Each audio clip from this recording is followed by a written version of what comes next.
on Mr. Chippie, hopefully having turned a few things off over. Coming to the end of the line. Roger, well, I'm on a Maxcom 4E, which is a customer's repair. Immaculate condition, obviously new old stock, and probably a return because of the faults on it. And it seems to be working alright. Tango 21, Mr. Chippie, are you reading me over? Sorry, I just doubled with you. You're at the petrol station, over. Passing Ancaster service station. Roger. No, there's definitely some electrical interference here today. I noticed had to turn the squelch up a little bit more than usual, but there you go. Anyway, I've made sure there's no chargers on at this end and things like that. Switch mode rubbish. So I don't know. Anyway, I reckon you're about at Ancaster Crossroads, over. Ancaster Crossroads now. Okay, that's loud and clear.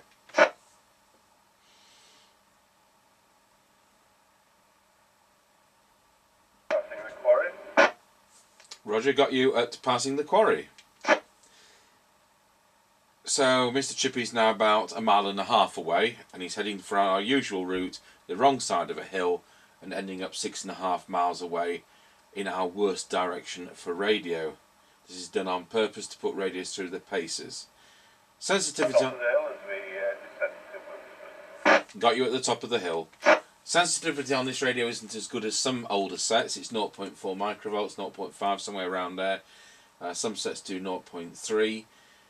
We'll see whether we can hear Mr. Chippie as well as some of those sets, but this does work better than newer sets where the sensitivity is masked by internally generated interference from the modern sets' sophisticated CPUs.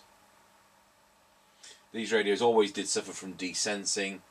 The whole Maxcom series, apart from the 30E, which was crystal filtered, and of course you've got the Cobra, the Colt, the Comtron 40, the Nentone, and the Midland 2001, 3000 and 4001, all tied with the same brush, which utilise the same Maxon chassis.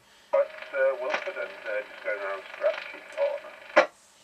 Well, I've got you going round Scratchy Corner, loud and clear, over. Not very scratchy at all. This radio's doing a full 4 watts. Going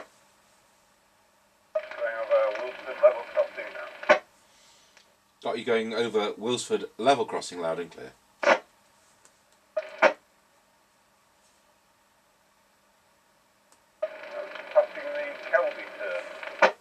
Roger, got you at the Kelby turn, loud and clear. That's usually the hardest one we usually find.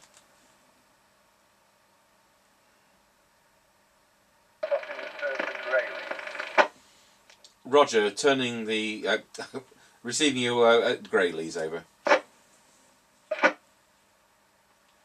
So that's his penultimate one, so he's now 6 miles away, and his final one will be at the level crossing at Rawsby. And then he'll turn around at the roundabout and come back towards us. So, very good.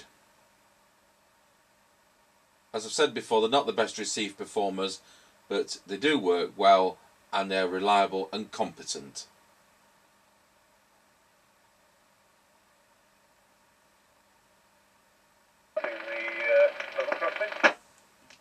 That's excellent. That concludes the test. Thank you very much.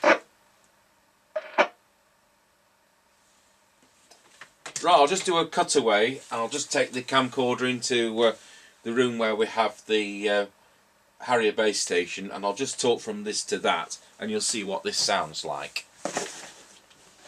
Tango 21, testing the Maxcom 4E, demonstrating on the Harrier base station for receive. This is the Maxcom 4E for transmit test.